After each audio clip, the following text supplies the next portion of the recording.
में हमें फ्री काम करना होता है। अपना फर्स्ट क्लाइंट कैसे फाइंड करें? इनकम से मेरा लैप ही आया था, ये लैपटॉप। वाओ, इनकम क्या थी? Hello Mayank, welcome to the Syska show. Hi ma'am, I am Safalta अरे Arnika. यू नो है फर्स्ट ऑफ ऑल मैं तो आप दोनों को जानता हूँ बहुत अच्छे से, क्योंकि लिंक्डइन पे धमाका मचाया हुआ है दोनों बहनों ने, ठीक है। और जब अभी मुझे याद है, मैं 2 दिन पहले ही ये हुआ था कि मैं देख रहा था, मैं रेडिट फीड को स्क्रॉल कर रहा था और अर्निका की पोस्ट मेरी फीड में शो अप करी और मैंने देखा कि अच्छा ये इन लोगों ने कोई पॉडकास्ट लॉन्च किया है क्या। तो मैंने जब उस पर क्लिक किया तो उस पर देखा मैंने कि अच्छा नलिनी को इन लोगों ने बुलाया है। मैंने कहा नलिनी तो मतलब शी इज अ क्रिएटर वहां पे लिंक्डइन पे। और जब मैंने इंटरव्यू देखा तो मैंने देखा वाह यार बड़ा अच्छा, बड़ा क्रिएटिव नाम रख करके रखा है, सिस्टार, नॉट सिस्टर का सिस्टार कर दिया। मैंने कहा वाह यार बड़ा बढ़िया। तो मैंने कहा कि चलो अर्निका को एप्रिसिएशन भेजा जाए and then she asked me कि चलो करते हैं। तो मैंने कहा चलो ठीक है करते हैं, क्या ही दिक्कत है उसके। तो बहुत कांग्रेचुलेशन इस पॉडकास्ट के लिए। Thank you so much. मतलब इतना अच्छा फीडबैक मिला हमें सुनकर और भी ज्यादा अच्छा लगा और हम और भी अच्छा करेंगे अब हम अरे बिल्कुल बिल्कुल वी आर हाँ बिल्कुल बिल्कुल या वी आर स्टार्स। वाह थैंक यू। या सिस्टर्स सिस और स्टार्स, वो दोनों सिस्टर मैच भी तो हो रहा है भयंकर तरीके से। Okay so ma'am introduce yourself, बताओ कि आप कौन हो। हमारी ऑडियंस को पता चलना चाहिए मैजिकल मैन कौन है और उन्होंने अपनी जर्नी कैसे स्टार्ट की लिंक्डइन पर। अच्छा मैजिक मैं मतलब मेरा ब्रांड नेम खाली मैजिकल है, मैं कोई जादू नहीं कर रहा हूँ। ब्रांड के थ्रू जादू कर रहे हो? हाँ ब्रांड के थ्रू जादू कर रहा हूँ। मतलब मेरा नाम एक्चुअली द मैजिकल राइडर है लिंक्डइन पे और मैं जो है घोस्ट राइटिंग करता हूँ। मैं लोगों के लिंक्डइन मैनेज करता हूँ क्रिएटर्स के वहाँ पे, मतलब जो इंटरनेशनल होता है या नेशनल, जो भी फाउंडर्स और कोचेस के लिए।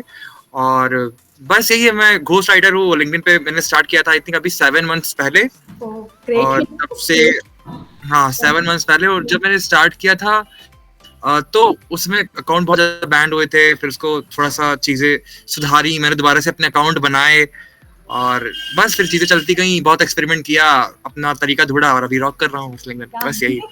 आप रॉक कर रहे हो सच में। तो मैं आपकी इनकम क्या थी लिंक्डइन पर? फ्रीलांसिंग में फर्स्ट इनकम। अच्छा फ्रीलांसिंग में पहली इनकम, ओह माय गॉड बड़ा अच्छा क्वेश्चन है। मेरी मतलब पहली जो मेरी को आई थी आई थिंक वो थी 10,000। वो मेरी पहला वो लिंक्डइन से नहीं था।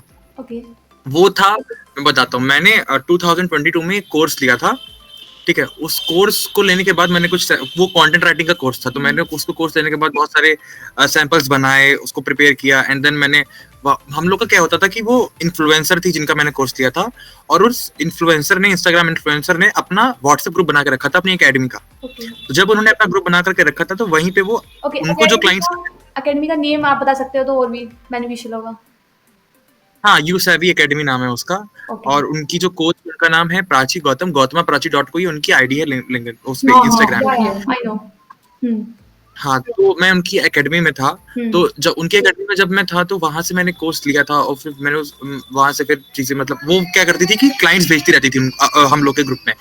तो मैंने वहां से 1-2 को पिच किया और एक मतलब किया था, लेकिन उसमें से एक क्लाइंट तो धोखा, मतलब नहीं माना था। दूसरा था जिसको एकदम तुरंत कंटेंट राइटर की नीड थी और वो यूएस की कोई कपड़ा मतलब वो क्या करती थी कि यहाँ के डिजाइन्स को, यहाँ बंगाल के डिजाइन्स को यूएस में बेचती थी, वो यूएस की कंपनी थी। तो उसका था कि उनको जो है अपने प्रोडक्ट डिस्क्रिप्शन अगर ऑडियंस को नहीं पता हो तो, जैसे अगर आप कोई साड़ी या कुछ भी प्रोडक्ट होता है आपको, उसके बारे में जो क्वालिटीज बताई जाती है उसको प्रोडक्ट डिस्क्रिप्शन कहा जाता है।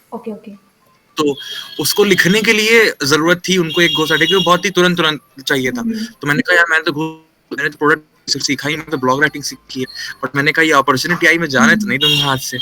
तो फिर मैंने उनको जब मैंने पहले दिन तो मैंने मैसेज किया था कि ठीक है मैं करता हूँ और मैं आपके लिए कर दूंगा, लेकिन अगले दिन मैंने कहा यार मेरे को तो आता ही नहीं, मैंने कभी किया नहीं, तो मैंने झूठा प्रॉमिस क्यों करूँ। तो फिर मैंने कहा नहीं चलो ठीक है, लेकिन करके देखते हैं, जो भी होगा देखा जाएगा। मैंने उनको हाँ कह दिया, हम लोग कॉल पे आए, उन्होंने मेरे से 2 सैंपल लिखवाए और फिर उन्होंने कहा कि चलो ठीक है। एंड देन उन्होंने पेमेंट जो कही कि ये 5 दिन का प्रोजेक्ट है, 5 दिन में मुझे 24 लिखने थे और 10,000 हमारा पे डिसाइड किया। एंड फिर वहां से मैंने उनको लिखा और वो 5 दिन में डिलीवरी हुई। वहां से फिर ये लैपी भी आया था मेरा, ये पहली इनकम से मेरा लैपी आया था, ये लैपटॉप। तो उसी 10,000 से फिर वो 10,000 हुआ एंड देन बस कंप्लीट कर दिया प्रोजेक्ट। तो वो मेरी पहली और जो कॉपीराइटिंग साइड। ओके, सो मतलब अब जैसे आप किसी बिगनर्स को कैसे गाइड करोगे कि वे अपनी फर्स्ट इनकम कैसे मतलब फाइंड करें, अपना फर्स्ट क्लाइंट कैसे फाइंड करें? बहुत बढ़िया क्वेश्चन है ये इसका मैं अपने अंदाज में आंसर देता हूँ। दुनिया भर के लोग अलग अलग देते हैं, मैं अपने अंदाज में देता हूँ। इसका आंसर सबसे पहला ये है कि अपने पहले क्लाइंट को ढूंढने से पहले ये देखना पड़ता है कि हमारी स्किल क्या है और हम किस स्किल में लोगों को अच्छे से सर्व कर सकते हैं। बहुत बार क्या होता है कि बहुत बार होता क्या है कि हम लोग क्या करते हैं कि हम लोग सिर्फ और सिर्फ लोगों को देखते हैं यूट्यूब पे कि अरे बाप रे बाप, इन लोगों ने स्किल सीख ली, स्किल से पैसा कमा रहे हैं, तो हम भी तो 1 महीने में 2 महीने में स्किल सीख जाएंगे और हम पहला अपना क्लाइंट करने जाएंगे और हमको पहली इनकम मिल जाएगी, जो कि ऐसा बिल्कुल में रियलिटी नहीं होता है। आप दोनों खुद फ्रीलांसिंग करते हो, आप दोनों को पूरी रियलिटी पता है। अपनी एक स्किल खोजने में ही बहुत सारे ट्राई एंड एरर लग जाते हैं। कभी कोई वीडियो एडिटिंग से पहले, शायद मुझे अर्निका की शायद कहानी उन्होंने जब बताई थी, मुझे याद है कि वो पहले कुछ और करी थी, देन आपने उनको बताया कि नहीं तू इसमें क्या लगी हो, तुम डिजाइनिंग कर सकती हो। Then she started designing. अब डिजाइनिंग में वो आई हैं, ठीक, अब वो कंटेंट क्रिएशन भी साथ साथ कर रही हैं और अब जाकर के वो एक अब इतने अच्छे लेवल पे पीपल कंपनी में शी इज एस्टैब्लिश्ड, जो कि बहुत अच्छी एजेंसी है, मैंने वहां वर्क किया हुआ है। तो होता है कि आप पहले शुरुआत में अपने आप के लिए ढेर सारी चीजें ट्राई करो जिसमें आपको इंटरेस्ट लगे। जैसे मेरा ये था कि मुझे राइटिंग ट्राई करनी है। अब राइटिंग में बहुत सारी चीजें आती है। मैंने कॉपी राइटिंग ट्राई करी, मैंने ब्लॉग राइटिंग ट्राई करी, मैंने एड कॉपी ट्राई करी, मैंने सब कुछ लिखने का ट्राई किया। अब मैं ये नहीं कहूंगा कि मैं उसमें फेल हो गया, कि फेल होना कोई अच्छा सब्जेक्ट नहीं होता, क्योंकि फेल आप किसी चीज में नहीं हो सकते, आपने ट्राई करके उसमें तरीका निकाला होता है। तो मैं ये कहूंगा कि वो चीज मेरी पर्सनालिटी से सूट नहीं कर रही थी। फिर बाद में करते जब मैं लिंक्डइन पे आया, लिंक्डइन पे जब मैंने स्टोरीज लिखना स्टार्ट करी अपनी, मतलब ऐसी साहिल चैटर्जी को मैंने सुना था कि चलो स्टोरीज, मतलब उन्होंने कहा था कि इससे क्लाइंट जल्दी मिलते, मैंने कहा चलो आते हैं, इसमें क्लाइंट्स मिल जाएंगे मेरे को। तो मैं आया, इस पे बनाना शुरू किया, अपना कंटेंट बनाता था, एड कॉपी के बारे में बहुत लिखता था, कॉपी राइटिंग के बारे में लिखता था। तो उसमें लिखते लिखते मेरे को समझ में यार यहाँ तो ग्रो करना बड़ा मजा आएगा। और वहां पे कितनी जूसी एल्गोरिथम थी अप्रैल के मंथ में कि आप कुछ भी डालो इतना अच्छा इंप्रेशन आते थे ना। यहाँ पे लोग बहुत ज्यादा अप्रिशिएट करने वाले। और प्लस अगर आप अपनी स्टोरी डाल दो, मैंने डाला था कि हाउ आई ब्रॉट माय पहला वाला ये लैपटॉप, तो उसमें भाई साहब उसमें 2000 इंप्रेशन और 60 लाइक। मैंने कहा भाई इतना तो मेरी जिंदगी में नहीं देखा। इसके पीछे की स्टोरी भी काफी इंटरेस्टिंग है ना, तो इसलिए मतलब ये लोगों को ज्यादा रिलेट हुआ।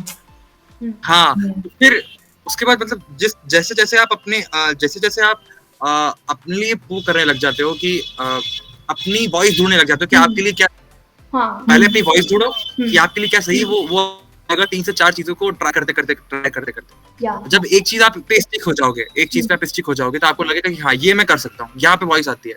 अच्छा, एक और चीज का ध्यान रखना होता है कि अब जब इटरेशन करना होता है कि एक स्किल से दूसरी स्किल पे जाना होता है, तो बहुत लोग क्या करते हैं कि एक हफ्ते एक स्किल ट्राई करी, फिर दूसरी पे चले गए, दूसरे एक हफ्ते ट्राई करी, दूसरे पे चले गए। ऐसा नहीं करना होता है। एटलीस्ट आप एक स्किल जो सीख रहे हैं उसको एटलीस्ट 2 से 3 महीने दो, क्योंकि उस स्किल में भी बहुत सारी दिक्कतें आती हैं जिनको आपको फेस करना होता है। हाँ, हमें प्रैक्टिकल भी करके देखना पड़ता है चीजों का, कि हमें पता नहीं चल पाता कि हमें कौन सी चीज करनी है। हाँ बिल्कुल। तो जब आप प्रैक्टिकल करते हो और प्लस उससे रिलेटेड प्रोजेक्ट करते हो, तब आपको पता चलता है कि अच्छा इस स्किल को मैंने पूरी तरह से देखा है और मुझे पता चलता है कि इस पे मुझे इतना मजा नहीं आता। फिर आप दूसरी स्किल पे जाते हो, फिर उसको ट्राई करते हो, देन तीसरी स्किल पे आते हो, तब लगता है कि अच्छा मैंने इसके बारे में पढ़ा भी और इसमें जो प्रॉब्लम्स आ रही है मुझे सॉल्व करने में मजा भी आता है, मैं अच्छे से सॉल्व भी कर ले रहा हूँ। एंड देन आपको ये भी फीलिंग होने लगती है कि इसमें करूंगा तो मैं 100 साल तक इसको कर सकता हूँ, अगर पैसे नहीं भी देना होगी। और हम इसको मतलब हाँ बिल्कुल इजीली कर सकते हैं, हमें मतलब बिना किसी थकान के, या फिर मतलब मजा आ रहा है इस चीज को करने में। हम इसको ऐसे बोलते हैं। हाँ, जब भी कोई भी अच्छी होती है ना, हम बोलते हैं कि जहाँ आपका पीस कर बनता है ना, वहाँ जाकर काम करो। मतलब पीस कर मतलब पैशन और पैसा। जहाँ पर पैसा होगा, अगर पैसा इजीली कमाएंगे। ये आपने बनाया खुद ही पीस आपने बनाया। वाह वाह वाह, बहुत बढ़िया है ये, बहुत बढ़िया मतलब इक्वेशन है। इससे रिलेटेड एक इक्वेशन है, इकिगाई की इक्वेशन है, मतलब वो 4 चीजों से मिलकर बनी है ना, कि जहाँ पे आपके पास टैलेंट हो, वर्ल्ड में डिमांड हो, और जहाँ पे मनी भी हो और आपका पैशन भी, तो ये चारों चीजें जहाँ मिलती है वो आपका इकिगाई होता है। तो ये बहुत ही, तो पहले तो अपना वही इकिगाई यानी कि अपनी स्किल डिसाइड करो। इकिगाई के तौर पे बढ़िया फ्रेमवर्क दे दिया आप दोनों ने। इकिगाई के तौर पे डिसाइड कर सकते हो। अब उसके बाद अब देखो कि उसके बाद अब क्लैरिटी लानी होती है कि अब आप सर्व किसको करोगे। यस, आईसीपी हम यहाँ पे करते हैं, हम किसको अपनी सर्विस सेल करें ना। मैंने भी खुद ये गलती की थी। हाँ एग्जैक्टली, सबके साथ होता है। मतलब मुझे भी क्लियर नहीं था, मैं क्या करता था, मैं लिंक्डइन पे रहता था, मैंने देखा कि ये अच्छा ये चारों अगर लिख रहे हैं कि फाउंडर से कुछ, चलो हम भी लिख देते हैं फाउंडर से कुछ आ ही जाएंगे देखते देखते। मैंने कहा मैं वेट कर रहा हूँ 1 महीना 2 महीना, वो कोई आ ही नहीं रहा है। हाँ, स्टार्टिंग में मोस्टली सभी ये गलतियां करते ही हैं, ये माइनर गलतियां। हाँ, तो मुझे लगा, जब फिर बाद में मुझे समझ में आया कि इस तरह की गलती नहीं करनी चाहिए। अगर एक बार डिफाइन अपनी टारगेट ऑडियंस को ऐसे करना चाहिए हमें कि जो आपको अच्छे से पे भी कर सके और आपको सर्विस की नीड हो। जैसे मैं अगर घोस्ट राइटर हूं तो मेरे दो मैं उनको मदद, 2 लोगों को मदद कर सकता हूँ। एक तो जिनके पास बहुत ज्यादा पैसा है और वो अपने पैसे बढ़ाना चाह रहे हैं, और एक या वो जो जिनके पास बिल्कुल टाइम नहीं है लेकिन वो अपनी प्रेजेंस को लिंक्डइन पे लाना चाह रहे हैं। तो मैं या तो पैसे बढ़ाऊंगा या तो टाइम सेव करूंगा, इन दोनों में से कोई एक चीज करनी होगी। तो मुझे उन बिजी लोगों के पास जाना होगा जिनके पास पैसा अच्छा खासा होगा, जो मुझे भी पे कर सकेंगे अपने टाइम की वैल्यू के लिए और अपना बिजनेस बढ़ाने के लिए। तो ये चीज जब एक बार क्लियर हो जाती है तो फिर आप ऐसे लोगों को ढूंढते हो कि अच्छा ऐसे लोग कौन है।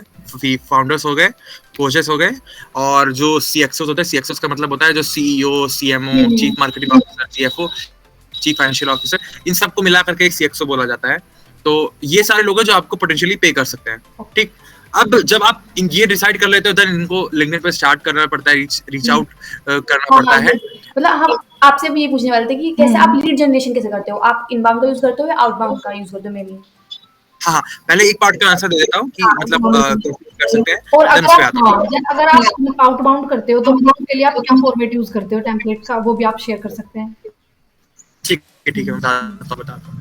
तो जो पहला क्वेश्चन था क्या, मैं इसका आंसर दे रहा था, मैं भूल गया। ओके, लीड जनरेशन कैसे करते हो आप? इनबाउंड से करते हो आउटबाउंड?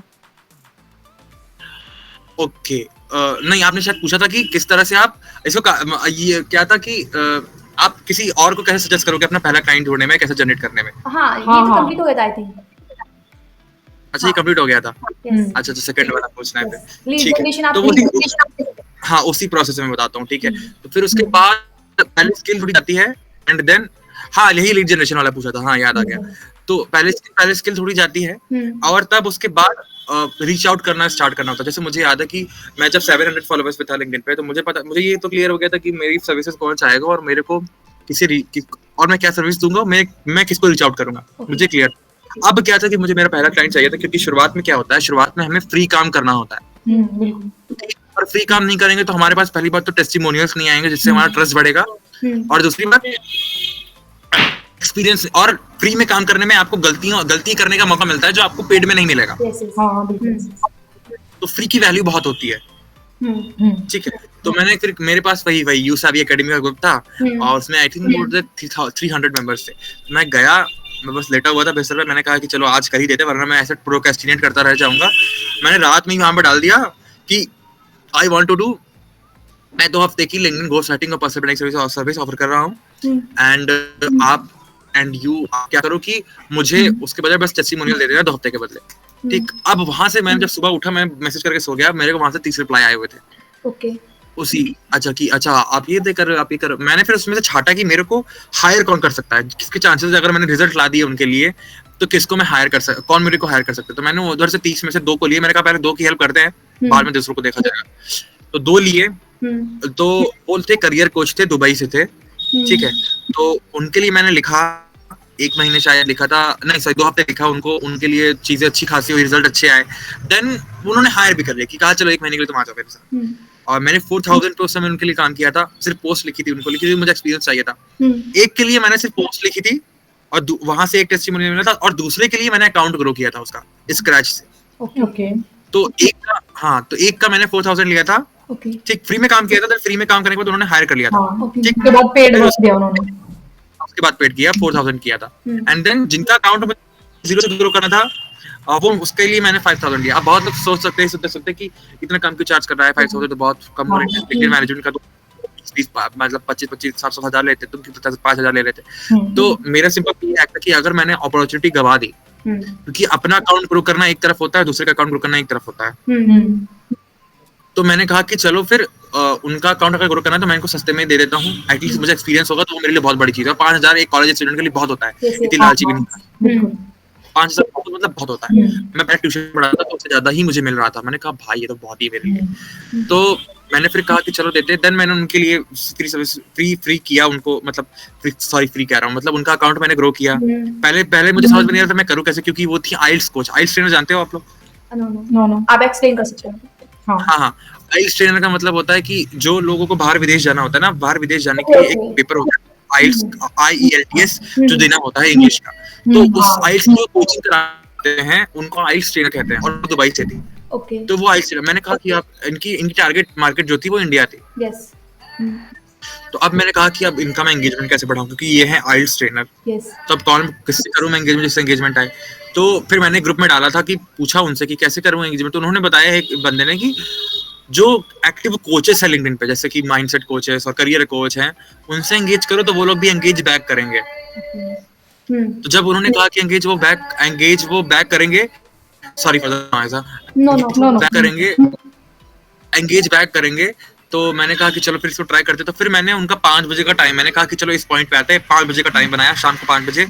और उस समय मैंने बस एक कोच को ढूंढा है, एक कोच को, और वहां से फिर मुझे सारे के सारे लोग मिलना स्टार्ट हो गए थे। तो फिर वहां से मैंने वहां से उनके लिए ग्रो किया, उनका अकाउंट ग्रो किया, एंड देन फिर उन्होंने भी मुझे उस पे मतलब उन्होंने भी मुझे 2 महीने के लिए रख लिया कि चलो मैं तुमको दे देती हूँ 2 महीने के लिए। हाँ, जैसे कि आपने एक पॉइंट यहाँ पे ऐड किया, जैसे कि हमें एक्टिव यूजर्स चाहिए तो हम एक को ढूंढ लेते हैं ना, उनके कमेंट सेक्शन में, वहीं से और ज्यादा लोग एक्टिव मिल जाते हैं, तो इस तरह हम एंगेज कर सकते हैं। सारे मिल जाते हैं। तो फिर वही बता रहा था कि फिर वहां से जब उन्होंने उन दो से मेरे को टेस्टिमनी मिल गई, वहां से प्रूफ मिल गया कि मैंने यहाँ से अकाउंट इतना ग्रो किया है।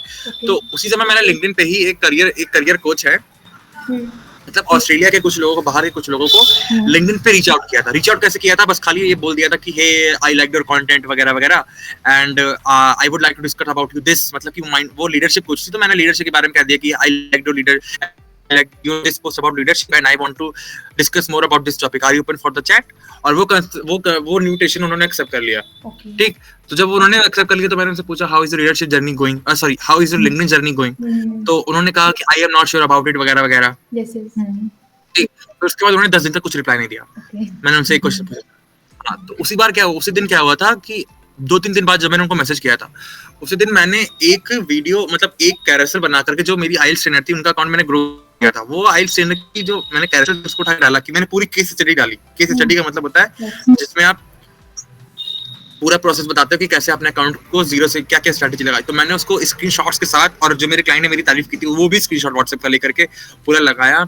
एंड देन भाई साहब वो पोस्ट अच्छी परफॉर्म कर रही थी, प्लस मेरे को वहां से उन्होंने क्या कहते हैं रीच आउट भी किया कि हे मयंक, अगले दिन की I have seen your character and I want to work with you and hop on a call वगैरह वगैरह। मैंने कहा ये होती है। हाँ, एक और चीज आप समझा सकते हो, जैसे आपने बताया कि आइस ट्रेनर की आपने अकाउंट ग्रो करा था, तो उसमें आपने कंटेंट स्ट्रेटेजी कैसे करी थी? क्योंकि मतलब स्टार्टिंग में समझ में नहीं आता ना कि हम कैसे कंटेंट क्रिएट करें उनके लिए। हाँ, तो एक बताता हूँ। पहले ये लीड जनरेशन वाला पार्ट एस्टैब्लिश कर लेते हैं, देन कंटेंट स्ट्रेटजी वाली पार्ट पे, वरना क्वेश्चन बहुत मिक्स हो जाएगा इस तरह। ठीक है, तो लीड जनरेशन वाला पार्ट बता रहा था। तो वहां से जब किया तो मुझे वहां से लीड आ गई थी। ठीक, वो आ गई थी वहां से। तो वो मेरी पहली हाई पेइंग क्लाइंट थी, जिसको मुझे मतलब आई थिंक अराउंड में 5K से सीधे 20K पे आ गया। तो अभी भी मेरे साथ 6 मंथ्स होने वाले हैं हम लोग साथ में अभी तक। और फिर उसी दौरान एक और इंडियन क्लाइंट ने मेरे को रीच आउट किया था, उससे भी मैंने 15K चार्ज किया था। ठीक है, तो वो भी अभी तक काम कर रहे साथ में। तो यहाँ से फिर मेरे पास टेस्टिमोनियल थे, मैंने फ्री में काम किया था, मेरे पास रिजल्ट्स थे शो करने को, तो मैंने उनको दिखा दिया, और देन फिर वहां से मेरी पे हाई हो गया। हाँ, और लोग बोलते हैं कि फ्री में वर्क मत करो, ये मत करो, पर फ्री में वर्क करना मतलब स्टार्टिंग में बहुत नेसेसरी होता है कि फ्री में वर्क करोगे तो देन आप स्टार्टिंग जैसे मैंने 5K से 20K पे आ गए, तो हम भी कर सकते हैं ऐसे। ये फ्री कहने को ही फ्री होता है, बट ये फ्री नहीं होता, वो हमें पेड कर देता है एंड में जाकर, एक्सपीरियंस गेन होता है। ये लॉन्ग टर्म विजन वाली चीज है जो हर कोई नहीं समझ पाता। उनको लगता है ये शॉर्ट टर्म करके क्या ही करेंगे वगैरह वगैरह वगैरह, लेकिन फ्री में करने में एक्चुअल में बहुत फायदा होता है जो हर कोई नहीं समझ पाता। तो अगर इसको समअप करना हो लीड जनरेशन वाला पार्ट, अगर मैं बताता हूँ, पहले अपनी स्किल पहले, ठीक, उसके बाद क्या कर सकते हो कि तुम अपनी ICP को डिफाइन करो। किसी को देख देख के नहीं, ये देखो कि तुम किस चीज में लिख सकते हो। जैसे इसका भी मैं एक एग्जांपल देता हूँ कि अपना ICP कैसे फाइंड कर सकते हैं। मतलब कि मैं जैसे बताऊं कि अभी मैंने थोड़ा सा एक्सपीरियंस, मेरे को ये पता था कि मैं किस नीश में अच्छा लिख सकता हूँ, जैसे लीडरशिप, माइंडसेट, लाइफ से रिलेटेड, क्योंकि मैं संदीप महेश्वरी मोटिवेशनल चीजें बहुत भरता है अपने दिमाग में, तो मुझे पता है कि इस पे क्लिक कैसे सकते हैं। ठीक, मैं 1 घंटे तक लेक्चर दे सकता हूँ मोटिवेशन पे। ठीक, तो मैंने कहा कि मैं लिख भी सकता हूँ। तो मेरे को ये नीश बहुत अट्रैक्ट करती थी। तो मुझे ही पता था कि मेरी नीश इंटरेस्ट जा कहाँ पे रहा है। अब जब अगर ये पता होता है कि अगर हमें कहाँ जाना है, तो आप उन्हीं लोगों को रीच आउट कर सकते हो जिनका जिस नीश में आपका इंटरेस्ट है। अगर यही नहीं पता कि नीश क्या है, तो 3 से 4 नीश ट्राई करो, फिर वहां से आपको पता चल जाएगा कि कौन सी आपकी नीश है जिसमें आप कर सकते हो। अच्छा, अब बहुत हाँ, और क्या करते हैं कि फाउंडर्स एंड कोचेस सिर्फ लिखते हैं फाउंडर्स एंड कोचेस, ठीक। तो मैंने इसको भी अब जाकर के स्पेसिफाई कर दिया। स्टार्टिंग में नहीं करता है कोई, बट मैंने अब जाकर के इसको भी स्पेसिफाई कर दिया। I will only work with female founders and coaches. हाँ, मैंने देखी आपकी हेडलाइन। हाँ, रीजन भी क्या था इसका, क्योंकि मैंने जो थोड़ा 1-2 बार मेरी जितने भी क्लाइंट्स रहे हैं सारी वुमेन्स रही हैं, एक भी मैन के साथ मैंने काम नहीं किया है। जो इंडिया वाले थे, आई फायर्ड हिम, मतलब वो मेरा दिमाग खा रहे थे, तो मैं आई फायर्ड हिम। हाँ, तो वो मेरे साथ मेरा अच्छा वो बैठ जाता था तालमेल। मुझे खुद नहीं पता ऐसा क्यों होता है, मैं उनको अच्छे समझ सकता हूँ, वो उनका मेरे साथ अच्छे से समझ सकती है, मतलब चीजें काफी कंपैटिबल होता है उनके साथ काम करना। तो मैंने कहा कि मैं अपनी पूरी नीश को जो है वो मैं इसके साथ मतलब फीमेल को करता हूँ, क्योंकि आई थिंक मैं उनको ग्रो करने में हेल्प कर सकता हूँ और मैं उनसे अच्छे से डील कर सकता हूँ एज कम्पेयर टू कि वो जो मेल्स होते हैं एकदम चाचा वो बहुत हेडेक कर देते हैं चीजें। बट हाँ, तो फिर मैंने यहाँ से चीजें की। तो जैसे जैसे आप एक्सपेरिमेंट करते हो वैसे करते हो, तो आपको अपनी नीश भी डिफाइन होने लग जाती है। अभी डिफाइन नहीं है, तो स्टार्टिंग में आप एक्सपेरिमेंट करो। स्टार्टिंग एक्सपेरिमेंट का है पूरा, स्टार्टिंग कर सकते हो। हाँ, फिर यहाँ से नीश डिफाइन किया, आईसीपी डिफाइन किया। आईसीपी डिफाइन करने के 3 पैरामीटर्स होते हैं कि आप पहले ये देखो कि वो आपको पे कर पाएगा या नहीं, ठीक, और एक्चुअल में उसको आपकी सर्विसेज की नीड है या नहीं, ठीक। तो ये दोनों चीजें देखनी होती है। और आईसीपी डिफाइन हो गया, एंड देन उसके बाद या तो अगर आपके पास टेस्टिमोनियल है, तो इधर यू क्रिएट कंटेंट वहां पे। अभी कंटेंट वाले पार्ट पे आते हैं जो आपने कुछ पूछा था। इधर यू क्रिएट कंटेंट वहां पे लिंक्डइन पे। लेकिन शुरुआत में क्या होता है, जब आपके पास उतनी अथॉरिटी नहीं होती है, तो आपके पास क्लाइंट्स आते नहीं है। तो एक और बात मैं बताता हूँ, जो बहुत अभी मैंने भी बहुत बड़ी गलतियां की हैं अभी, मतलब 1 महीने पहले तक, और अभी मैं सुधार रहा हूँ। ये बहुत लोग नहीं जान पाते इस चीज को। होता है कि हम लोग को कहा जाता है लिंक्डइन पे कंटेंट बनाओ, ठीक।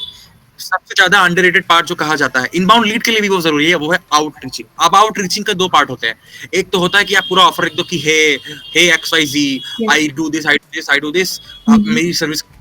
एक तो ये होता है। दूसरा होता है वार्म आउटरीच करते हो। वार्म आउटरीच का मतलब है पहले आप उनसे कनेक्ट होगे, फिर उनसे थोड़ी बातचीत करोगे, फिर थोड़ा बहुत फ्री टाइम दोगे, and then you will convert them. तो वार्म आउटरीचिंग तो करनी पड़ेगी, वो तो इनबाउंड के लिए करोगे। क्योंकि क्यों, अब रीजन क्या है, वार्म आउट रीचिंग जब तक नहीं करोगे तब तक वो लोग आपका कंटेंट देखेंगे ही नहीं। उनकी फीड पर भी वो शो नहीं होगा, उनसे कनेक्ट नहीं करेंगे तो। हाँ, आप डाल रहे हो, आपके फ्रीलांसर फ्रेंड उससे एंगेज कर रहे हैं, लेकिन अंत में तो आपको बनाना तो पैसा है, और जो आपको पैसा दे सकता है वही जब नहीं देख रहा है आपका कंटेंट, तो फायदा क्या है बनाने का। हाँ, बिल्कुल। काफी सारे क्रिएटर मैंने लिंक्डइन पर देखे हैं जो मतलब अर्न नहीं कर रहे हैं, बस वे अपना कंटेंट क्रिएट कर रहे हैं। मतलब इसका मतलब क्या ही फायदा कि ऐसे कंटेंट का जिससे हम अर्न ना कर पाए। एग्जैक्टली, बिल्कुल। तो ये तो डिफाइन करना पड़ता है। एंड देन फिर अपने आईसीपी से जब कनेक्ट होते हैं, तो कोशिश करना कि हमारा राइट आई बॉल्स इसलिए बहुत जरूरी है। मुझे भी अभी 1 महीने पहले पता चला था कि राइट आई बॉल्स आपके लिए बहुत जरूरी है। अगर सही आंखों तक आपका कंटेंट नहीं पहुंच रहा है, तो वो रिजल्ट्स नहीं आ पाएगा। हाँ, इन फ्यूचर में कुछ नहीं दे पाएगा, बेनिफिट्स नहीं है इसकी, कोई कुछ नहीं देगा। नो मैटर आपके 100 एंगेजमेंट आ रहा है, 200 एंगेजमेंट आ रहा है, ये मैटर नहीं करता। अगर आपके 100+ एंगेजमेंट आ रहे हैं, तो 100+ भी आ रहा है, 80+ भी आ रहा है, सफिशिएंट है फॉर मनी मेकिंग के लिए। आप लोग जाओ कि मेरे तुम्हारे भी नहीं आ रहे हैं, बताओ अगर करवाने हैं तो अपने क्लाइंट से ऐसा कह सकते हो। तो उनके लिए तो इतनी भी बहुत बड़ी बात है कि 100+ ला रहा है भाई, मेरे तो कभी इतने आए नहीं। तो ये कर सकते हो कि पहले अपने ऐसा इंश्योर करो कि आपको जो कंटेंट है उन तक पहुंचे। अदरवाइज कंटेंट इनबाउंड लीड लाएगा ही नहीं, क्योंकि उन तक तो पहुंच ही नहीं रहा है, तो कहाँ से इनबाउंड लीड आएगी। सपने में तो आएगी नहीं, जाहिर सी बात है। तो एक ये कर सकते हैं। एक ये है कि अपना ये इंश्योर करो इनबाउंड लीड के लिए कि वार्म आउटरीच कर रहे हो, एंड देन फिर वहां से आउटबाउंड भी कर सकते हो, क्योंकि जब वो आपका सिलेक्शन में, तो कभी भी उनको आउटरीच भी कर सकते हो आप, जाहिर सी बात है। और आपका कंटेंट देख रहे हैं तो आपको थोड़ा बहुत जानते भी हैं। हाँ, बिल्कुल। तो अब थोड़ी सी आपको हो गया वाला क्वेश्चन। हाँ, ये वाला पूरा लीड जनरेशन वाला पार्ट हो गया, समाप्त भी कर दिया था। हाँ, तो अब थोड़ा सा फन कर लेते हैं। तो आप बताइए मैं, आप कहाँ से हो, और आपके जहाँ से हो आप, तो वहाँ की फेमस कोई ऐसा प्लेस जहाँ पर हम आए विजिट कर सकते हैं उसको। हाँ, हमारी ऑडियंस भी विजिट कर सके। हाँ, बिल्कुल, हम आएंगे तो जरूर विजिट करेंगे। हाँ, बिल्कुल मैं बताता हूँ। ये पॉडकास्ट बहुत मजेदार होते हैं ना, बात करने में बड़ा मजा आता है। क्या कहते हैं, कौन सी प्लेस ऐसी है जहाँ पे विजिट कर सकती हूँ? मैं बताऊँ, मैं तो इतना बड़ा कीड़ा इंसान हूँ। मैं यहाँ पे मैं इलाहाबाद में रहता हूँ, ठीक है, यूपी में ही रहता हूँ, आप भी लोग भी यूपी से तो जानते हो, मतलब हाँ, तो मैं इलाहाबाद से हूँ। इलाहाबाद में बहुत सारी प्लेसेस घूमने लायक, लेकिन सबसे ज्यादा जो अच्छी जो प्लेस है मेरे हिसाब से मेरे घर के पास है वो खुशरू बाग। ये तो और बेनिफिट हो गया, आपके घर के पास है। हम आएंगे ना, आप विजिट करेंगे, देन वहाँ पर भी विजिट करेंगे साथ में। हाँ बिल्कुल बिल्कुल बिल्कुल, अरे बिल्कुल बिल्कुल। कोई भी ऑडियंस तो वो कोई भी देख रहा है, सब मैं इनके घर पे पहुंच जाऊँ। हाँ, सब मैं हाँ, of सब देखें। तो वो है खुशरू बाग, यहाँ पे है साइड में। हाँ। तो वहाँ पे मैं अक्सर, मतलब हर संडे को होता है, कोई फ्रेंड को भी बुलाना हुआ, किसी से मिलना हुआ, या कभी मुझे भी जाना हुआ, तो मैं वहीं पे मैं उठाए चला जाता हूँ, मेरे वहीं पे जाने का मन करता है। एक ये खुशरू बाग, और एक यहाँ पे बहुत सारी प्लेसेस है। वैसे मेरी फेवरेट प्लेस है खुशरू बाग, और एक कंपनी गार्डन, जिसको यहाँ पे चंद्रशेखर आजाद पार्क भी कहते हैं, जहाँ पे उनकी समाधि हुई थी। तो वो भी बहुत सुंदर पार्क है, जाकर के खुली वादियों में आप बैठ सकते हो, खेल सकते हो, बहुत प्यारे पार्क है वो। तो मेरी ये दोनों फेवरेट प्लेस है यहाँ पे, जो मैं जाता हूँ और घूमने का मन करता है वहाँ बहुत ज्यादा, और मैं कहूँगा किसी को भी आना हो तो आ सकता है। और तीसरी प्लेस वो है मेरे घर के पास वाला पार्क, वहाँ पे मैं हर शाम को बैडमिंटन खेलने जाता हूँ। तो मेरे लिए सबसे बड़ी जन्नत वो है, क्योंकि अगर वो पार्क नहीं होता ना, मैं सुबह वर्कआउट नहीं करने जा पाता, और मैं ना बैडमिंटन खेल पाता, और वहीं पे ज्यादातर चीज लोगों से मिल भी पाता हूँ वहाँ पे, और इतना अच्छा पार्क है वो। तो घर के पास जो पार्क है वो सबसे बड़ा हेवन है। तो इलाहाबाद का फेमस फूड क्या है मयंक? अच्छा, फेमस फूड, हाँ बहुत।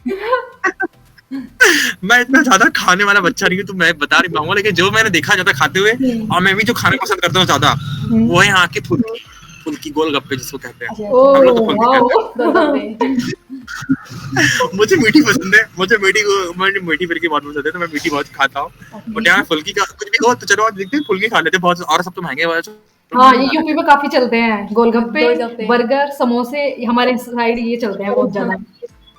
हाँ, तो आप मेरे लिए तो खिलाएंगे, हमारे यहाँ के फेमस बर्गर और समोसे खिलाएंगे, काफी फेमस है यहाँ पर। अरे बिल्कुल बिल्कुल बिल्कुल, आप लोग हो कहाँ से? मतलब भूल गया जगह। मुजफ्फरनगर, यूपी। वाह, बहुत सही जगह, मतलब यूपी भी पास है ना, बहुत सही है। आप लोग को एक्चुअली ना, मैं कल मम्मी को शायद अपनी बता रहा था कि मतलब आप दोनों का एग्जांपल, मैंने जब अर्निका से बात हुई थी, तो मैंने मम्मी से भी कहा था कि मम्मी, अर्निका और सफलता ये दोनों बहनें हैं, एंड दे आर ऐसी वाली, मतलब हैं ये दोनों की अपनी बेस पे ये अपना बिजनेस चला रही है, अपने बेस पे इंडिपेंडेंटली भी चीजें कर रही हैं। तो हैट्स ऑफ लगता है यार, ये हैट्स ऑफ वाली चीज है। Thank you so much. बहुत हाँ, ये आपने मतलब बहुत अच्छी बात कही, जैसे आप अपनी मम्मी के साथ शेयर करते हैं ना, ऐसे ही हम भी अपनी मम्मी के साथ शेयर करते हैं कि मम्मी ये मयंक है, आज मयंक के साथ हम पॉडकास्ट शूट करने जा रहे हैं। मम्मी बोल रही थी, हाँ ये वही मयंक है, इससे अभी थोड़ी दिन पहले बात हुई थी। मम्मी को सब जानती है, मम्मी को भी सब पता है कि आज इस फ्रेंड के साथ मीटिंग है, आज ये है, तो मम्मी भी बढ़िया बढ़िया। मैंने इसीलिए अभी बताया मम्मी को सब बताता है, मम्मी हर कुछ जानती है मम्मी यार। बिल्कुल, मम्मी को ना बताए तो मजा नहीं आता, चलता नहीं है।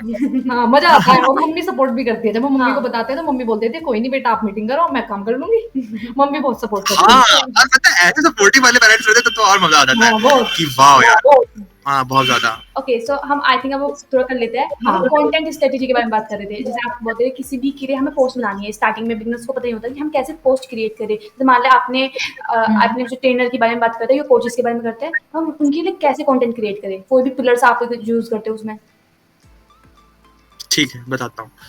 ये भी अच्छा होता क्या है कि जब हम लोग, मैंने कैसे स्टार्ट किया था, जब मैंने बनाना स्टार्ट किया था, तो मैं पहले, मेरा अप्रोच क्या रहता था कि मैं बस रैंडमली कंटेंट बनाता था। मैं अपने लिए बता रहा हूँ, अभी क्लाइंट्स के लिए तो एक अलग चीज था, मैं बताता हूँ। अभी जब मैंने स्टार्ट किया था खुद, तो मैं इतना रैंडम कंटेंट बनाता था ना, इतना रैंडम। अप्रैल में स्टार्ट किया था ऐसे, बस रैंडम में जो भी है, क्योंकि मुझे कंसिस्टेंट रहना था। ठीक है, कंटेंट वाले पार्ट पे आते मैं बताता हूँ पहले कि मेरा कंटेंट का अप्रोच पहले कैसा था, ताकि लोग रिलेट कर पाए कि शुरुआत ऐसी होती है। तो मैं बस रैंडमली बना, जो मेरे मन में आया मैंने वहां पे डाल दिया। बट लेकिन बाद में जब समझ में आने लगा कि आपको अपने अप्रोचेस के साथ थोड़ा सा स्ट्रेटेजिक होना पड़ेगा, तो मैंने जो कंटेंट के बारे में सीखा है, उस समय बहुत सारे क्रिएटर डालते थे लिंक्डइन पे कि अपने की क्या कंटेंट बनाते हैं वगैरह वगैरह। तो मैंने उनकी कैरोसेल पढ़ के उनसे उनकी जो चीजें हैं चुराई भी हैं और सीखी भी हैं उनसे। तो मैंने वहां से सीखा कि अच्छा, कंटेंट कैलेंडर नाम की कोई चीज होती है। कंटेंट कैलेंडर का मतलब होता है जिसमें आप अपनी सारा दिन का जो, मतलब पूरे महीने में जो डालने वाले वो सब लिख लेते हो, या उसको कंटेंट डाल लेते हो। फिर मैंने वहां समझा, अच्छा कंटेंट पिलर नाम की भी चीज होती है। कंटेंट पिलर का मतलब कि 3 टॉपिक जिसके बारे में आप अपने आप को, ऑडियंस को जानना चाहते हो, या जिसके बारे में आप बात करोगे। मेरे लिए है वो personal branding, LinkedIn ghost writing और कॉपीराइटिंग। ये 3 है मेरे लिए। तो वहां से कंटेंट प्लानर के बारे में पता चला, और फिर पता चला कि कितनी फ्रीक्वेंसी में क्या टोफू मोफू बूफ टोफू का मतलब कि आप किसको आप अपनी ऑडियंस को अट्रैक्ट करोगे अपनी तरफ, इंटरेस्टेड लाओगे। मिडिल ऑफ द फनल का मतलब होता है कि ऐसा कंटेंट जो आपकी एक्सपर्टीज से रिलेटेड है, उनसे उनको नर्चर करोगे, बताओगे कि अच्छा मयंक को ये सब आता है, और तब ओफू से मतलब कि आप डालोगे कि अच्छा मयंक ने इनके लिए काम किया, इससे इनको बेनिफिट भी हुआ है, चलो इसको हायर किया जाए, पैसे दे और पैसे दिए जाए। तो ये अच्छा, तो वहां से मुझे भी पता चला। तो मैंने जो भी लगने से सीखा, ये कंटेंट के बारे में कैसे पढ़ के सीखा। अच्छा, ये वाला पोस्ट था जो मैं 4 से 5 महीने अपना रहा था, लेकिन ये आधा है, ये मुझे भी नहीं पता था।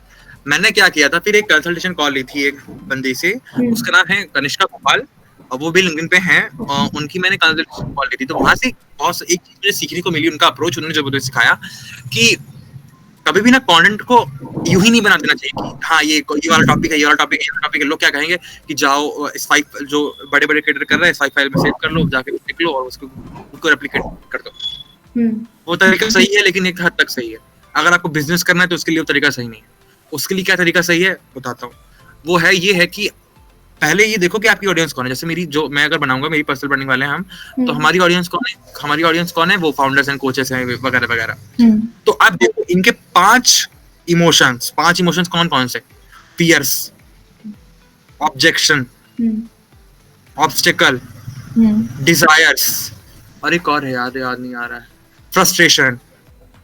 ये 5 ऐसे इमोशंस है जो आपको टारगेट करने होते हैं। मतलब कि आप चैटजीपीटी पे जाओ और बोलो कि हे आई एम ये, मैं मतलब मैं पर्सनल ब्रांडिंग वाला हूँ बंदा, और मैं फाउंडर्स को हेल्प करता हूँ लीड जनरेट करने में, ठीक है, और मुझे उनके 20 फियर, 20 ऑब्स्टिकल, 20 ऑब्जेक्शन, 20 ऐसे करके दे दो। तो वो आपको सारी चीजें देंगे। कि ऑब्जेक्शन का मतलब होता है कि वो दिमाग में क्या मान के रखे हुए हैं कि बहुत बड़ा महंगा होता है, पर्सनल ब्रांडिंग मेरी हेल्प नहीं कर पाएगी, मैं अगर अपनी पर्सनल स्टोरी शेयर करूंगा तो मैं बहुत ज्यादा ही पर्सनल हो जाऊंगा। अच्छा, उनके पेन पॉइंट, जैसे आपने मेंशन किया कि उनके पेन पॉइंट्स को इकट्ठा कर लो चैट जीपीटी की हेल्प से जाकर, और वहीं पर फिर टारगेट करो कि उनको यहाँ प्रॉब्लम आ रही हो, फिर वहीं पर उनको टारगेट करो कि मैं आपकी ऐसे हेल्प करूंगा, तो उनका सॉल्यूशन प्रोवाइड करो।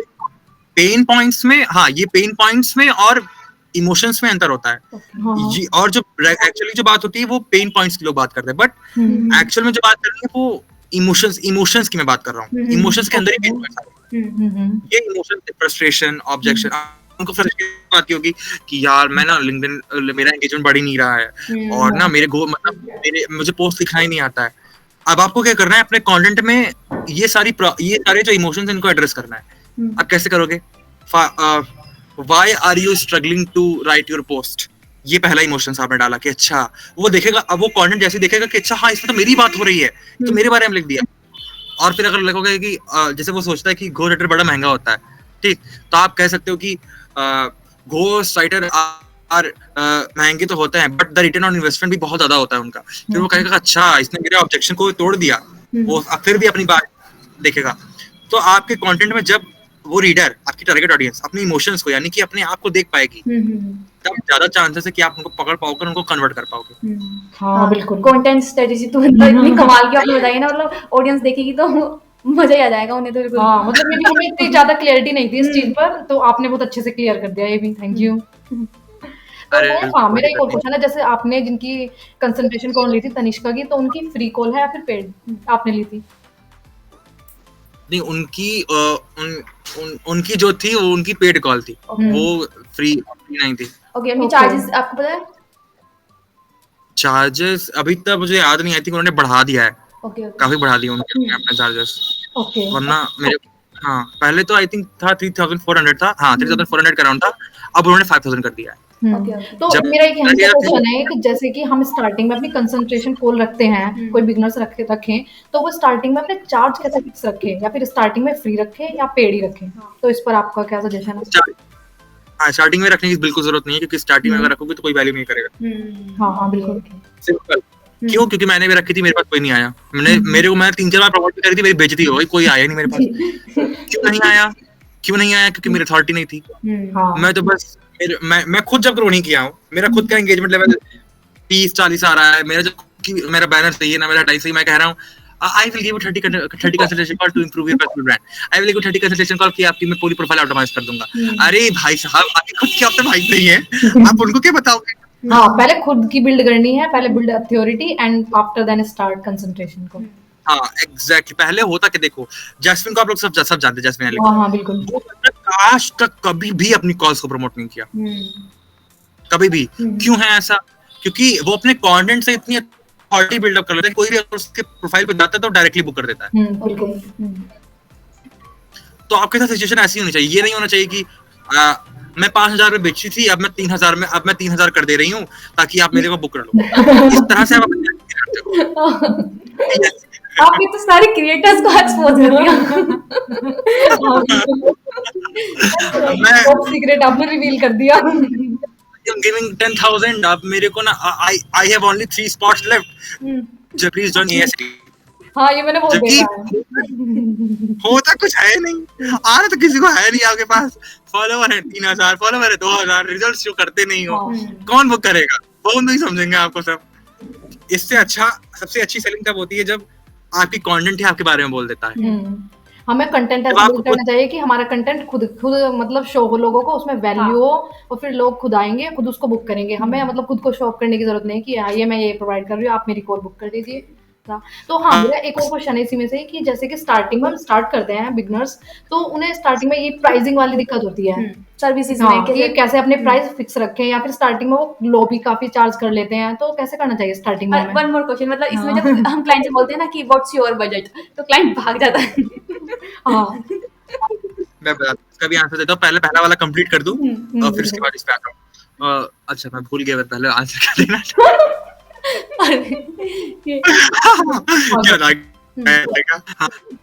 याद आ गया कि ओके, आप अपने चार्जेस कैसे फिक्स करें एज ए बिगिनर? अच्छा नहीं, याद आ गया, बिल्कुल अच्छे से याद आ गया। हाँ, अब होता क्या है कि जैसे मैं अपनी जर्नी बताने जा रहा था कि शुरुआत में जब मैंने रखा था, मतलब जब मेरे 5K से पहले थे, तो मैं भी ना जो बहुतों को देखता था कि ये कर रहा है, ये प्रमोट कर रहा है, ये प्रमोट कर रहा है, ये प्रमोट कर रहा है, तो लो चलो मैं भी कर देता हूँ। इतनी बार मैंने बोला था लोगों बुक करो बुक करो बुक करो, कोई नहीं आया, कोई भी नहीं आया। मैंने ये भी तक रखा कि चलो 500 का दे रहा हूँ, 200 कर दूं, कोई नहीं आया, किसी ने भी नहीं किया। ठीक है, ये पार्ट रखना मेरी बेइज्जती हो रही है, आई डोंट केयर। मतलब ये एक्चुअल में स्टार्टिंग पार्ट है जो हर कोई रिलेट कर सकता है इससे। हाँ, ये बेइज्जती नहीं है, स्टार्टिंग में सबके साथ होता है। अगर मतलब ये हाँ लोगों को पता होगा तो उनके साथ ये गलतियां नहीं होंगी। हाँ एग्जैक्टली, ये रियलिटी सबके साथ ऐसा होता है, रियलिटी सामने आनी चाहिए। ठीक, एक ये होता है। फिर जब अब क्या होता है, मैंने जब से मेरे 3,000 के बाद से मैंने ठान लिया था मैं कभी मैं प्रमोट तो करने वाला ही नहीं है उसको। एक ये, और दूसरा मैं अपने कंटेंट को इतना दमदार बनाऊंगा कि ये तो पहली बात तो मेरी ग्रोथ को 2x कर देगा, और प्लस क्या करेगा ये कि मतलब मेरी सेलिंग खुद ही कर देगा ये। मैं बता रहा हूँ, मेरे पहले हफ्ते में 100 फॉलोवर बढ़ जाए बहुत बड़ी बात है। 1,000 भी बढ़ जाए एक महीने में बहुत बड़ा था मेरे लिए। 700-800 बढ़ते थे एक महीने में। नहीं अभी क्या है, हम ये नहीं पूछेंगे कि आप मतलब कंसल्टेशन कोड के बारे में, हम लोग सर्विस के बारे में कि सर्विस को कैसे अपने चार्जेस फिक्स करें स्टार्टिंग में। तो स्टार्टिंग में हम सर्विस प्रोवाइड करते हैं किसी को, तो हम बोलते हैं कि हमारे 5,000 मतलब 5,000 हम मान लेते हैं, हम चार्ज करते हैं, तो सामने वाला बोलता है नहीं 4 कर लो। तो ये कैसे हम इस चीज को कैसे मतलब करें सही? मैं भाई बोल रहा था, मैं इस क्वेश्चन का आंसर दे रहा हूँ, मैं पहले अभी इसका आंसर दे रहा था, पहले वाले का ही दे रहा था, इस पे मैं आने वाला था। तो मैं बस इतना कह रहा था कि जैसे मेरी जैसे ग्रोथ डबल डाउन होने लगी ना, जैसे मेरा एंगेजमेंट बढ़ा और जैसे मेरी डबल डाउन होने लगी, तो पीपल अपने आप ही आने लगे थे। वो लोग कहने लगे कि मयंक कि आपके पास कोई वो आप कुछ कॉल ऑफर करते हो क्या? मतलब ये डीएम्स एक्चुअली आए हैं, इतने ज्यादा तो नहीं आते थे, बट हाँ मतलब महीने में 3 से 4 आ जाते थे कि मयंक आप ये कर रहे हो, मतलब कैसे ग्रो कर सकते हैं, कैसे वो कर सकते हैं। तो मतलब जब ग्रोथ एक्चुअल में लोग आपकी देखते हैं तो वो खुद ब खुद आते हैं आपके पास, आपको प्रमोट करने की जरूरत होती नहीं है। ठीक है, अब आते हैं दूसरे क्वेश्चन पे कि प्राइसिंग कैसे कर सकते हैं। प्राइसिंग का सबसे अच्छा, जैसे मैंने पहले बताया था कि प्राइसिंग को हमेशा ये ध्यान रख करना चाहिए। पहली बात तो अगर आप स्टार्ट कर रहे हो तो कभी भी प्राइस को अपने हाई मत रखो, कभी भी स्टार्टिंग में, क्योंकि आपको स्टार्टिंग में अपॉर्चुनिटीज आपकी वो होती हैं आपके लिए प्रायोरिटी। लेकिन अगर स्टार्टिंग में अगर आपने प्राइसिंग को एक बैरियर बना दिया तो आपके लिए अपॉर्चुनिटीज बहुत कम हो जाएंगी। तो अपने प्राइसिंग को शुरुआत में नहीं करना है, 1-2 महीने तक। जब आपके पास खूब टेस्टिमोनियल्स हो जाए, खूब वो अच्छी खासी चीजें हो जाए, उसके बाद आप अपने प्राइसेस को सेट कर सकते हैं। अच्छा, आप अपने प्राइसेस कैसे सेट कर सकते हैं? बहुत तरीका है। आपके 2 से 3 दोस्त होंगे जो इंडस्ट्री लीडर्स पे होंगे, हाँ ठीक है, ठीक, जो आपके जैसे सर्विस ऑफर कर रहे होंगे, उन्हें कॉल करो, 3 से 4 को कॉल करो, देखो क्या रेट चल रहे हैं। एक 50,000 दे रहा होगा, एक 40 दे रहा होगा, ठीक है, एक 30 में दे रहा होगा, ठीक। अब आप देखो कि आप उनसे क्या अलग कर रहे हो, क्या वैल्यू ऐड कर रहे हो उनसे, और जितना स्ट्रॉन्ग टेस्टिमोनियल आपके पास है उस हिसाब से चार्ज करो। कि अच्छा आपको लमसम पता चल गया कि अच्छा ये 20 कर रहा है, 30 कर रहा है, तो मतलब कि मैं 25 से 30,000 चार्ज कर सकता हूँ, ठीक। तो ये लेवल किया। लेकिन जो बड़ा क्रिएटर है, जैसे मान लो कि मेरी फ्रेंड है प्रेक्षा बोत्रा, प्रेक्षा है और तनिष्का गोपाल, ये दोनों हैं। अब ये दोनों को क्या है, इनके पास इतनी ज्यादा अच्छी टेस्टिमोनीज है ना कि ये लोग रिजल्ट गारंटी करते हैं कि मैं इतना ला के ही दूंगी आपको, ठीक। अच्छे रिजल्ट गारंटी कर रही हैं, टेस्टिमोनीज ज्यादा हैं, तो ये अपने चार्जेस और हायर रखती हैं, 60,000 70,000 इतना रखती हैं लोग। लेकिन जिनके पास टेस्टिमोनीज कम होती है और थोड़ा सा ROI का ज्यादा एक्सपीरियंस नहीं होता, तो वो लोग कितना रखते हैं, 30 to 40, 25 to 30, ये यही रेट्स अभी मेरे भी है अभी, ठीक है।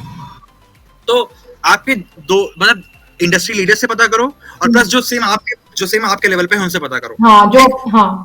हम ऐसे कर सकते हैं जैसे कि हमारी कोई नीश है, ग्राफिक डिजाइनिंग होगी या वीडियो एडिटिंग, तो हम उस तरह के लोगों से कनेक्ट करें लिंक्डइन पर, और फिर उनसे उनका कॉल वगैरह लें या फिर उनसे कनेक्शन अच्छा बिल्ड करें और उनसे पूछें कि वो क्या चार्जेस ले रहे हैं, एंड देन अपने आप के चार्जेस फिक्स कर सकते हैं। उसमें भी 2 कैटेगरीज होती है, मतलब कि वही होगा ना कि आप करेक्ट तो हो गए, ठीक है, लेकिन करेक्ट किससे होना है कि मतलब एक तो जो आपके लेवल पे होंगे और एक जो इसको बहुत टाइम से कर रहे होंगे, बिल्कुल, तो थोड़ा सा पूछना है। फिर उसके बाद आपको देखना है कि आप किस लेवल पे हो, क्या आपके पास ज्यादा टेस्टिमोनीज है। अगर ज्यादा टेस्टिमोनीज है तो आपको एक्सपीरियंस वाले के हिसाब से अपने चार्जेस रखने हैं, और आपको ज्यादा टेस्टिमोनीज नहीं है, 2 या 3 ही है, और रिजल्ट अभी गारंटी नहीं कर सकते हैं, तो आप अपने पीयर्स के अकॉर्डिंग रखो जो आपके लेवल पे है, सिंपल। हाँ, और अब मेरा एक और क्वेश्चन है कि जैसे कि हम स्टार्टिंग में स्टार्ट करते हैं, तो ये मतलब ये ट्रैप है या फिर ये सच है कि अगर हमें इंग्लिश नहीं आती है तो हम फ्रीलांसिंग स्टार्ट नहीं कर सकते हैं? ये ट्रैप है या फिर सच में ऐसा कुछ होता है? आप दोनों हो ना एग्जांपल, मतलब इतने अच्छे से एग्जांपल हो, तो मैं खुद भी हूँ, मैं बताता हूँ मैंने क्या किया था। आप लोग खुद इतना शान कर रहे हो सिर्फ इसलिए भी क्योंकि इंग्लिश ना आना ये कोई बैरियर नहीं है, ये कोई भी बैरियर नहीं है, क्योंकि मुझे जहां तक लगता है कि सिर्फ इतनी इंग्लिश आए कि आपका सामने वाला इंसान जो आप कहना चाह रहे हो वो समझ जाए। जैसे बहुत बड़े क्रिएटर्स को आप जानते हो, जैसे एक है श्रुति, एक ग्राफिक डिजाइनर, जानते हो उनको, 1 लाख सब्सक्राइबर है उनके, श्रुति राजपूत इंग्लिश में बात करती हैं, करेक्ट, वीडियोस भी हिंदी में, ठीक है, स्पीचेस भी देंगी हिंदी में। अमन अग्रवाल को जानते होगे आप लोग, वो कहाँ इंग्लिश में वीडियो बनाते हैं, लेकिन अब इसका मतलब नहीं कि उनको बिल्कुल ही नहीं, उनको इतनी आती है कि वो अपने क्लाइंट से बात कर लेते हैं, ठीक है। इंग्लिश को इतनी वैल्यू दी जाए कि सामने वाला, क्योंकि अगर आप इंटरनेशनल क्लाइंट से बात कर रहे हो, ठीक है, तो एटलीस्ट इतनी इंग्लिश आए, भले हाई फाई ना आए, इतनी इंग्लिश आए कि आप सामने वाले से कम्युनिकेट कर सकते हो।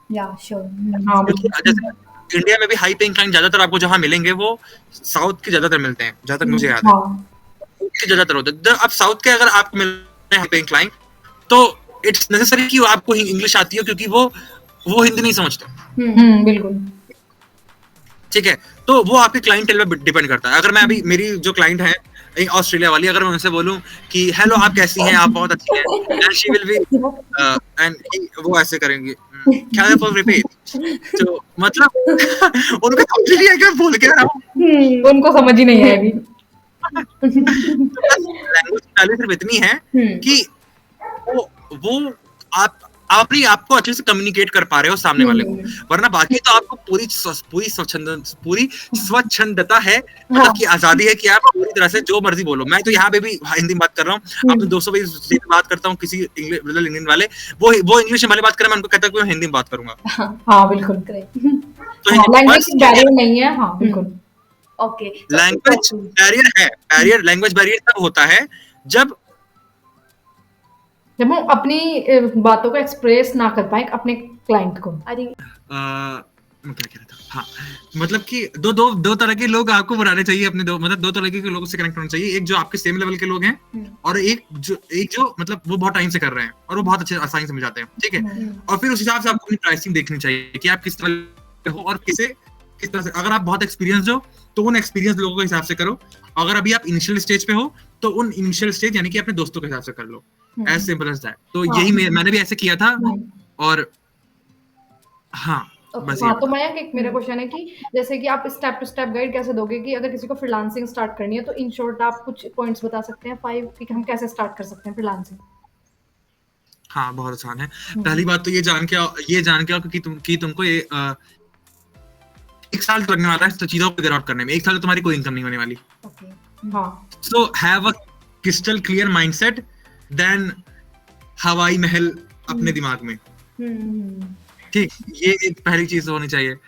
और दूसरी चीज, किसी को भी देख करके कि देखा अच्छा ड्रॉप शिपिंग देखा कि अच्छा ड्रॉप शिपिंग में मैं बहुत अच्छा कर रहा हूँ तो चलो ड्रॉप शिपिंग कर लेते हैं। हुँ, फिर ये देखा कि नहीं नहीं नहीं यार, अर्निका तो ग्राफिक डिजाइनिंग बहुत अच्छा कर रही, चलो आओ ग्राफिक डिजाइनिंग कर लेते हैं।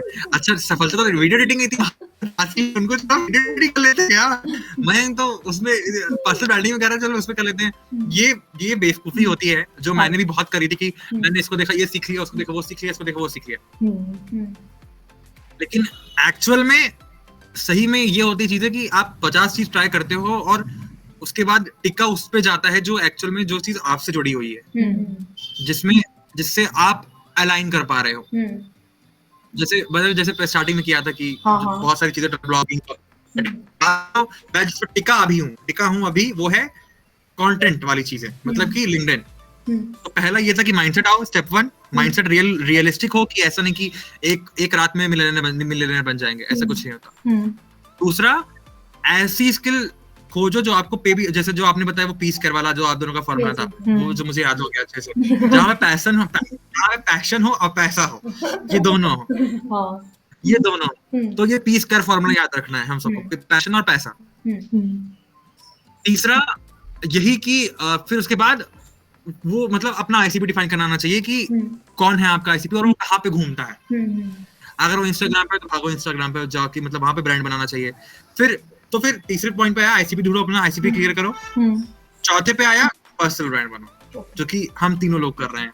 हुँ, हम तीनों लोग कर रहे हैं, हम लोग ब्रांड बना रहे हैं। क्यों? इसकी वैल्यू हम सबको पता है, क्योंकि नहीं बनाया तो कंपटीशन में घुस के रह जाएंगे और अपना प्लस पॉइंट सामने आ ही नहीं आएगा। हुँ, बिल्कुल। हम सब अभी जिस लेवल पे हैं, जो भी हमें थोड़ा बहुत भी मिल रहा है, वो सिर्फ और सिर्फ लिंक्डइन पे अपना पर्सनल ब्रांड बनाने की दया के कारण है। यस, यस, वही उसी के कारण है मिल रहा है। हाँ, बिल्कुल। तो एक पर्सनल ब्रांड बना सकते हैं।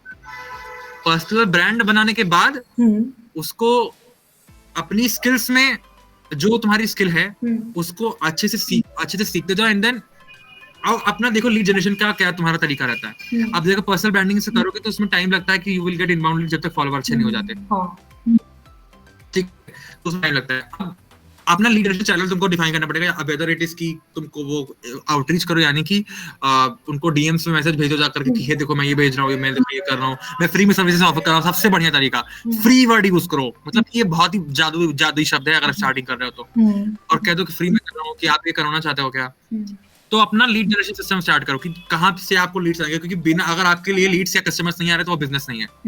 करेक्ट, हाँ। करेक्ट। ओके, आपने बहुत अच्छे बढ़िया। पॉइंट्स ऐड कर दिए इसमें बहुत सारे। हाँ। ओके, तो अब एक लास्ट क्वेश्चन है हमारा, मतलब अब सबको रिश्योर हो जाएंगे कि यार इतना अच्छा क्वेश्चन है ये। तो आपकी हाईएस्ट इनकम कितनी है अभी तक की? मुझे पता था ये लल्ली ने पूछा था ना। हाँ, ये एक्सपोज वाला होता है। Okay, highest income. हम्म, यार ये बहुत ही अच्छा वाला क्वेश्चन है। मेरी हाईएस्ट इनकम जो अब तक गई है वो है 40,000। ये मैंने हाईएस्ट मार्क किया और ये मेरा रिकरिंग है। रिकरिंग ग्रेट यार। मतलब कि ऐसा नहीं कि hit किया कभी नहीं किया, अभी रिकरिंग है। ये तो 2 क्लाइंट्स है। हम्म, एक और रीजन जो आप क्वेश्चन नहीं पूछोगे लेकिन फिर भी मैं उसको ऐड करना चाहता हूँ, हाँ। वो ये है कि जब आप स्टार्ट कर रहे हो, अगर पर्सनल ब्रांडिंग वाली चीज में हो, अगर वैसी वाली ऑडियंस देख रही है पर्सनल ब्रांडिंग वाली, जहां तक मुझे लगता है वही ज्यादा देखेगी, तो अगर आप पर्सनल ब्रांडिंग सर्विस ऑफर कर रहे हो तो पहले ये इंश्योर करो या तो आपके पास रिजल्ट्स अच्छे खासे हों, या तो आपका खुद का पर्सनल ब्रांड ज्यादा अच्छा हो। अच्छी चॉइस ये होगी कि आपका खुद का पर्सनल ब्रांड अच्छा होना चाहिए, मतलब उसमें एंगेजमेंट ठीक ठाक आ जाए, मतलब 100% जितना, और आपके ठीक ठाक तरीके से प्रोफाइल ऑप्टिमाइज होनी चाहिए। ऐसा ना हो कि कुछ भी उसमें अगर बगर चीजें हैं। हालांकि यहाँ पे ऑलवेज रूम फॉर इम्प्रूवमेंट होता है, लेकिन अगर आप अच्छे से सीख रहे हो तो वो प्रोफाइल भी अच्छे से ऑटोमेट हो जाती है। मैंने 8 से 10 बार करी है अभी फिर से आज एक हफ्ते का गैप लेके मैंने फिर से करी है अपनी प्रोफाइल ऑप्टिमाइज, क्योंकि तस्लीम ने मेरे को लाइव इवेंट में रोस्ट कर दिया था। ये 300 लोगों को किया है। तो मैंने जब देखा कि ये गलती है तो मैंने कहा कि इसको वो करना पड़ेगा। हाँ बिल्कुल, वो तो टाइम के साथ होती रहती है। मुझे भी अपनी रिवैम्प करनी है अभी प्रोफाइल में, अभी रिवैम्प करूंगी।